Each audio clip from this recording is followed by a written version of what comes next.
కొన్ని సంవత్సరాల పాటు ఇక్కడ ఉన్న వాళ్ళందరం పుట్టక ముందు నుంచి ఆ పండుగ జరుగుతున్న నేపథ్యం.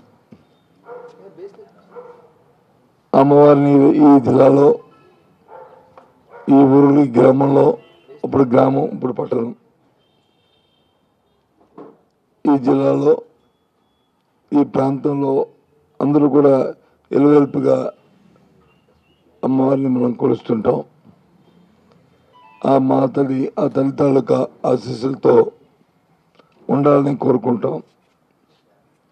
అదేవిధంగా నేనైతే నమ్ముతున్నాను,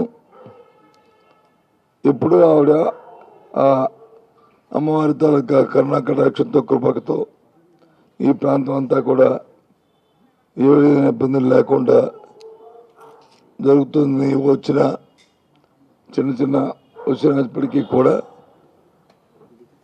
ముక్కుమ్మడిగా ఏ సంఘటనలు కూడా ఇక్కడ రాకుండా ఆవిడ కాపాడుతుందని నేను నమ్ముతున్నాను.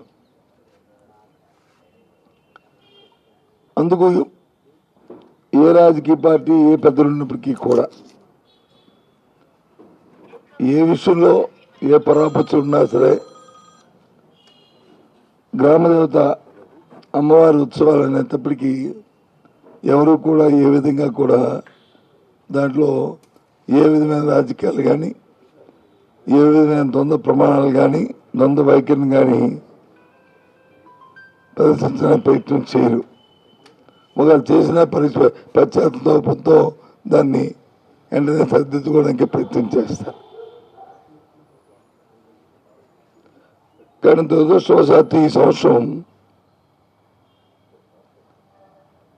మరి అధికారంలో ఉన్న ఈ ప్రభుత్వం ఎందుకు చెప్తుందంటే, ప్రభుత్వం ఉత్సవాలు పూర్వకాలంలో అయితే ఆ గ్రామంలో ఉన్న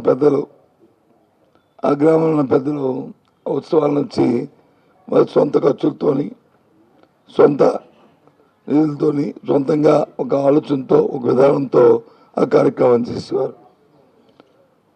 ఇప్పుడు వచ్చి ప్రభుత్వం తాలూకా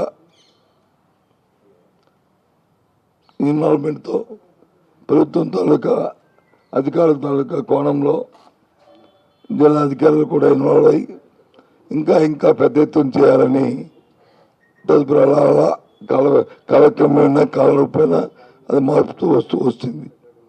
ఆ నేపథ్యంలోనే ఇప్పుడు కార్యక్రమం జరుగుతుంది కూడా.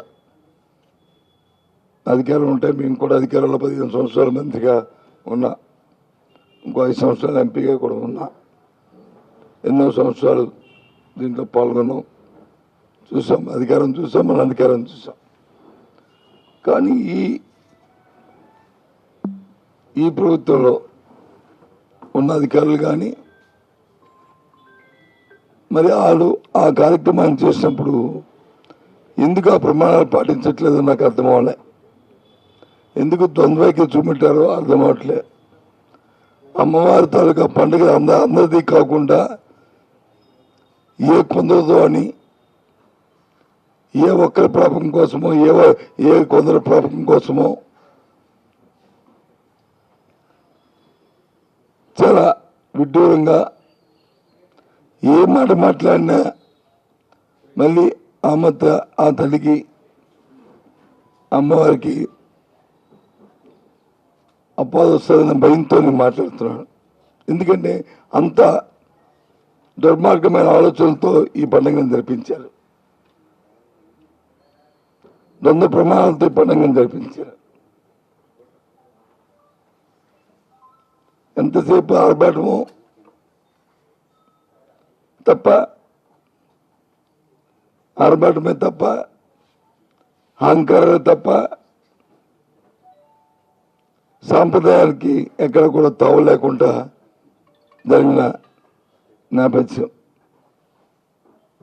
ఇది నా మాట కాదు, ఇది నా వ్యక్తిగత మాట కాదు. ఏ ఒక్కరిని మీరు విజయనగరం పట్టణంలో ఏ ఒక్క తలుపు కొట్టి ఏ ఒక్కరిని అభిప్రాయ సేకరణ చేసినా వాళ్ళు నా ఇదే మాట చెప్తారనేది నేను విశ్వసిస్తూ మాట్లాడుతున్న మాట. ఇది చాలా తప్పు. ఇటువంటి కార్యక్రమాలు జరగడం అనేది. పండగ ఎంత ఉంటే అంత ప్రభుత్వం దగ్గర ఏది ఉంటే చేస్తాం, లేదు ఎవరైనా దాతలు ఇస్తే ఆ కార్యక్రమం చేస్తాం. దానికోసం ఎంఆర్ ఆఫీస్లో ఒక ఉండి, ఆర్టీఓ ఆఫీస్లో ఒక ఉండి, ఎక్సైజ్ ఆఫీస్లో ఒక ఉండి, పోలీస్ స్టేషన్లో ఒక ఉండి, ఎండి ఆఫీస్లో ఒక ఉండి, రాష్ట్రంలో ఉన్న జిల్లాలో ఉన్న ఏ డిపార్ట్మెంట్ ఆ డిపార్ట్మెంట్ ద్వారా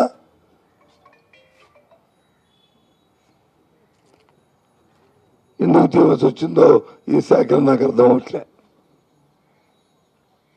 దేనికోసం చేయవలసి వచ్చిందో అర్థం అవట్లే. పండుగ ఒక సంవత్సరం జరగలే కదా, ఎందుకు చెడ్డ పేరు? దేనికోసం, ఎవరి కోసం? అది నేను ముఖ్యంగా జిల్లా అధికారులని ప్రశ్నిస్తున్నాను. ఏమనుకుంటున్నాను మీ ఆలోచనతో? ఇది వ్యవస్థను కాపాడాల్సిన బాధ్యత జిల్లా అధికారులుగా మీకుంది. వ్యవస్థను కాపాడాల్సిన బాధ్యత మీకుంది.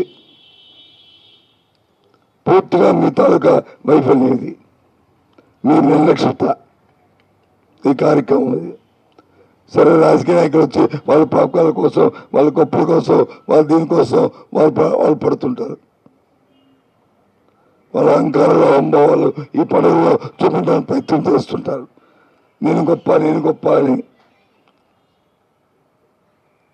కానీ అధికారి, జిల్లా కలెక్టర్, జిల్లా ఎస్పీ, జిల్లాలో ఉన్న అధికారులు మీ గొప్ప లెక్కలంటే మీ ఉద్యోగులు మీరు చేయాలి. మీరు సివిల్ సర్వీస్ ఆఫీసర్లే. ఏమైంది మీ తాలూకు విద్యుత్ ధర్మం? ఇదేనా ఆలోచన? చెప్పండి. పూర్తిగా మీ తాలూకా వైఫల్యం ఇది, మీ నిర్లక్ష్యత ఈ కార్యక్రమం ఇది. సరే, రాజకీయ నాయకులు వచ్చి వాళ్ళ పాపకాల కోసం, వాళ్ళ గొప్పల కోసం, వాళ్ళ దీనికోసం వాళ్ళు పడుతుంటారు. వాళ్ళ అహంకారాలు, అంభావాలు ఈ పండుగలో చూపించడానికి ప్రయత్నం చేస్తుంటారు. నేను గొప్ప అని. కానీ అధికారి, జిల్లా కలెక్టర్, జిల్లా ఎస్పీ, జిల్లాలో ఉన్న అధికారులు మీ గొప్ప లెక్కలంటే మీ ఉద్యోగులు మీరు చేయాలి. మీరు సివిల్ సర్వీస్ ఆఫీసర్లే. ఏమైంది మీ తాలూకు విద్యుత్ ధర్మం? ఇదేనా ఆలోచన? చెప్పండి.